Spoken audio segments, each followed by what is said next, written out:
Welcome back. The Prime Minister is on the offensive this morning with a warning that state pensions, NHS spending and even free bus passes could be put at risk if Britain votes to leave the European Union.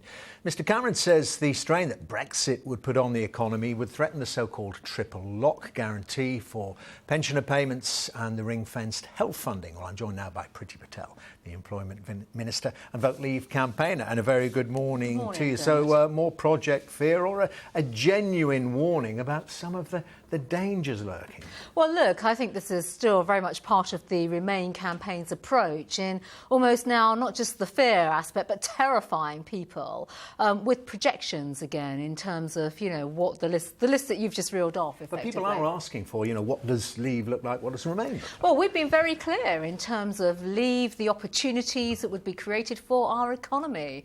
More trade and opportunities, more economic growth, more job security, control of our borders. Also, more importantly as well, which really speaks to some of the points the Prime Minister's making today, the fact that we'd take back control of the money that we currently give to the European Union and we would spend that money on our priorities. You seem to have spent it on an awful lot of areas, though. I mean, it's 10 billion quid. I mean, it doesn't cover all the areas that the Leave campaign have mentioned. £10 billion, it's a substantial amount of money that currently we do not have any control over. That is British taxpayers' money that we freely and willingly give over as part of our subscription to the European Union.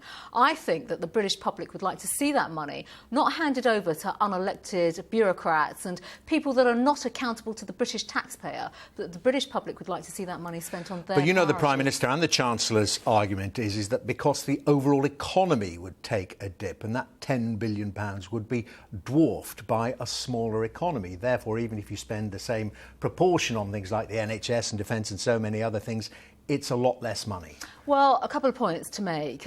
First of all, their forecasts have all been based on all the negative factors. They've not forecasted in, for example, the fact that our economy would grow if we had the ability to trade freely in a way in which the European Union prevents us from doing so right now, with new partnerships, trade agreements that would enable our economy to grow in a way in which it has not been growing so far. But also, not only that, I mean, we have to be, you know, we need to be optimistic for the future of our country. I think all we've heard from the Remain side is the constant negativity, talking our country down. You know, and it's such a contrast right now. This weekend, I mean, you know, because they're using experts, independent experts you used to accept were independent, like the IMF, the Institute for Fiscal Studies. You're now saying they got some predictions wrong, so they're wrong about everything. Is that really the case? I would suggest, actually, the IMF are not independent, for a start. The IFS, in government, we are constantly arguing with the IFS, basically, in terms of their numbers, their forecasts and things of that nature. And yes, let's be quite clear about this.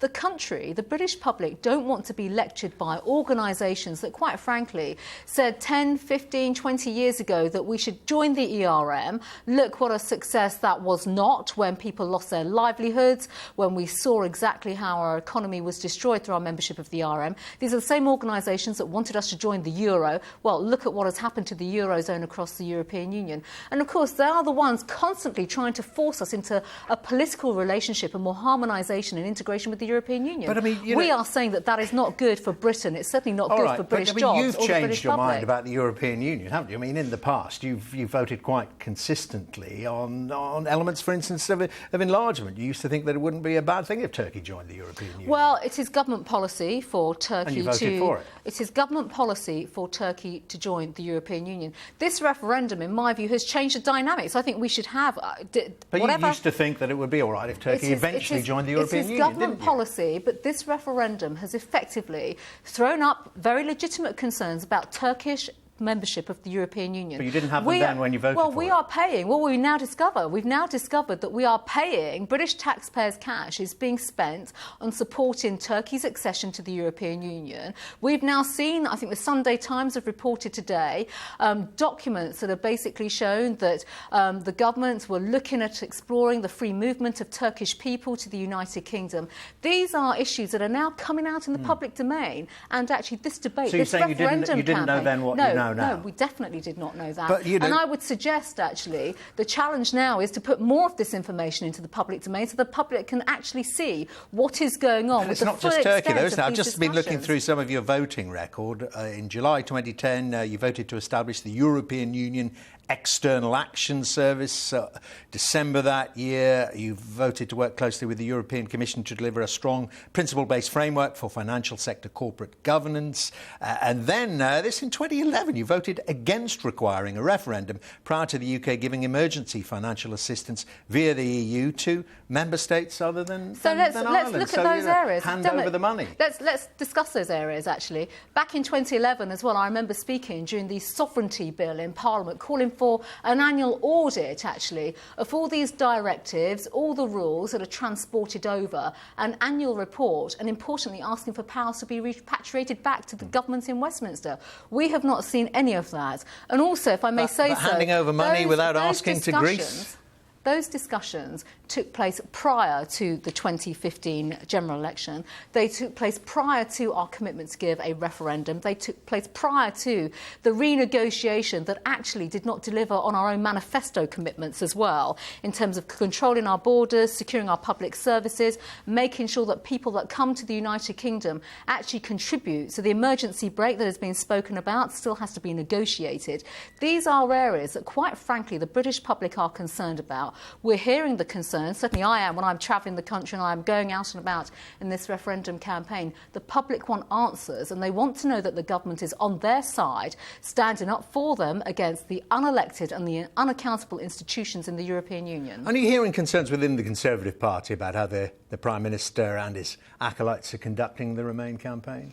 Well, all my colleagues have a view in terms of the conduct of the referendum campaign. My focus has been obviously for the Vote Leave campaign and campaigning out and about the country, and that is still my focus. People have different views, in terms of the two campaigns, but I think certainly from the Vote Leave side, our arguments are resonating with the public. We are out there, the public are telling us what their concerns how Mr Cameron's are. carrying it right. What about Boris Johnson talking to another MP about how to get rid of him?